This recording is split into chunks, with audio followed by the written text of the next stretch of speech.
is Milton Dorr, and during World War II, I served with the 3rd Infantry Division in Europe.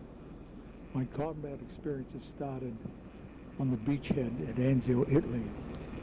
We spent 4 months under heavy artillery fire from the German army.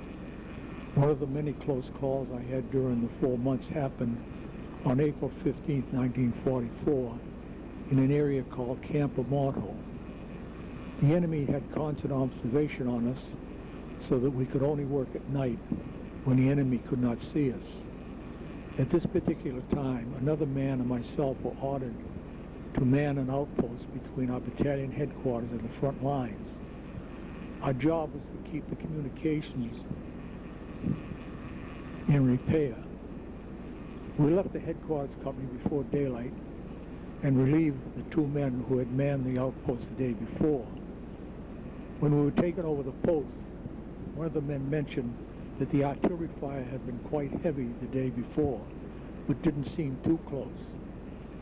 The outpost was in a small building behind a farmhouse, the building being about 8 feet wide and 12 feet long, and housed a very large brick oven. In peacetime, the farm owners would do all their bread baking or whatever else they had to bake in these ovens. After the sun came up, my comrade and I settled down in hopes that our day would be fairly uneventful, although as soon as it was light enough, the artillery resumed the shelling as the day before. We kept ourselves busy keeping our communication equipment in good shape by cleaning it. The artillery was getting quite intense, but we tried to keep our minds occupied. By early afternoon, the explosions were getting uncomfortably close. Suddenly there was one explosion that threw rock and other debris and struck the side of the building we were occupying. At this point we knew that the awful feeling we had in the pits of our stomachs was that we were the target. We both stood there not knowing what to do. We could not leave the building and seek other cover because of the intensity of the artillery, and staying in the building was out of the question. At this point, this helpless feeling came over me. I was about to accept my fate when I looked down at the firebox in the oven.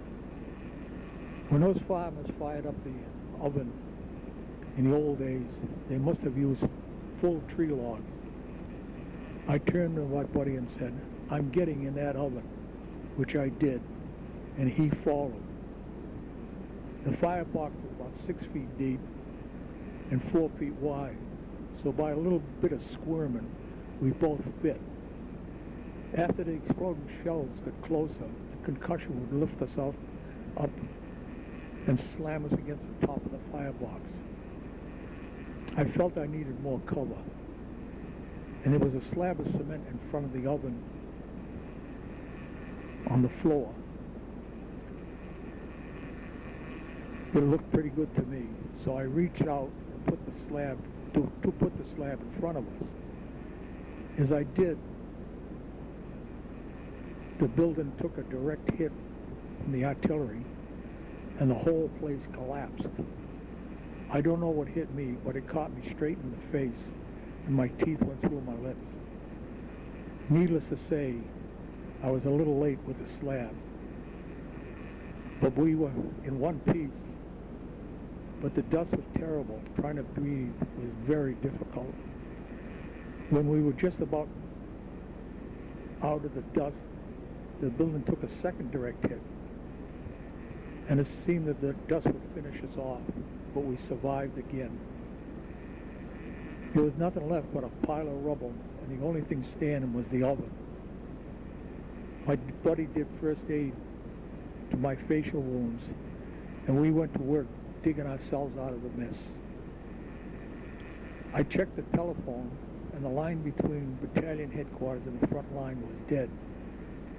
So when the artillery started letting up, we slid out of our cover and worked our way along the telephone line until we found the break.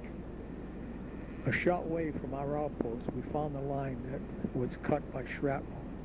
We repaired the line and returned to the firebox in the oven.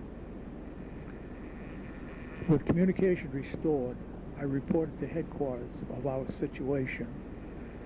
We remained at our post until relief came out that night. When they saw what had happened to us during that night, the outpost idea was abandoned, and we never used that again. For this action, I was awarded the Purple Heart Balloon.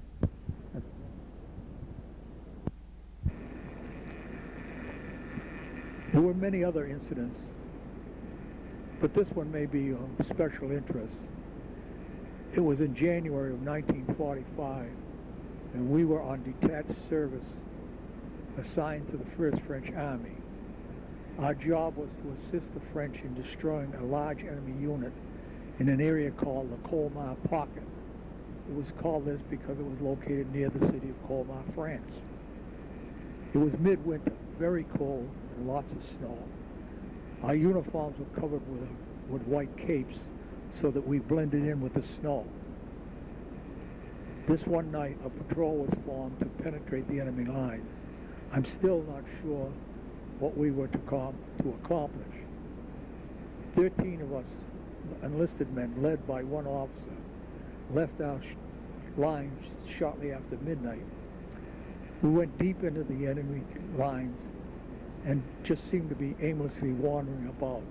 There were a few small skirmishes where enemy were killed, but still nothing much made sense.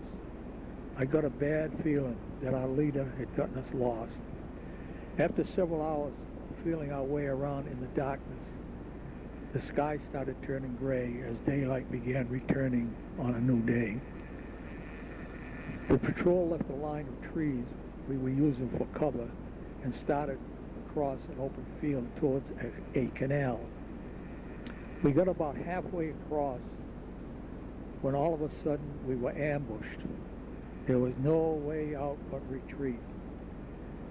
It was all flat terrain with no cover. The enemy rifle and machine gun fire were finding their marks. Our officer called out, "Every man for himself," and started running. The field had small piles of sugar beets that the farmers had harvested in the fall. The beet piles were covered by snow. Some of us kneeled behind these small piles trying to get our bearings. I was looking for muzzle flashes to see where the firing was coming from when I heard a crack and the man next to me fell over dead.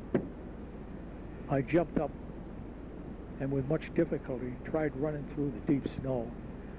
I ran a short distance when all of a sudden someone behind me grabbed my shoulder harness. I turned to push him away when he called out, "Please help me, I've been hit." I stopped. When I saw his shattered arm, it seemed as though everything stopped.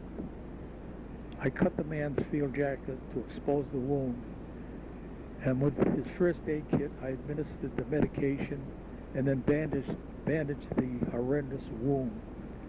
I made an arm sling out of his shirt tail and then helped him to his feet, and we started walking towards a familiar-looking line of trees. With all this chaos going on around us, I felt no panic. My goal was to save this man's life. As I was helping him towards the trees, I thought he might die because his facial color had turned very gray and he appeared to be going into shock. I heard some American voices behind us calling for us to stop and that we were heading into the enemy lines. I ignored them. And when the two of us were about 100 yards from the line of trees, I could see a machine gun. As we got close, the men behind the machine gun stood up. And I could see that they were Americans. It may have been just dumb luck, but I got right back to the company where the patrol had started from. The three men that tried to stop us came running in just behind us. I took my wounded comrade to the aid station and left him in the care of a doctor and felt relief that he was in good hands. I learned later that day that we were the only 5 survivors of the ambush patrol.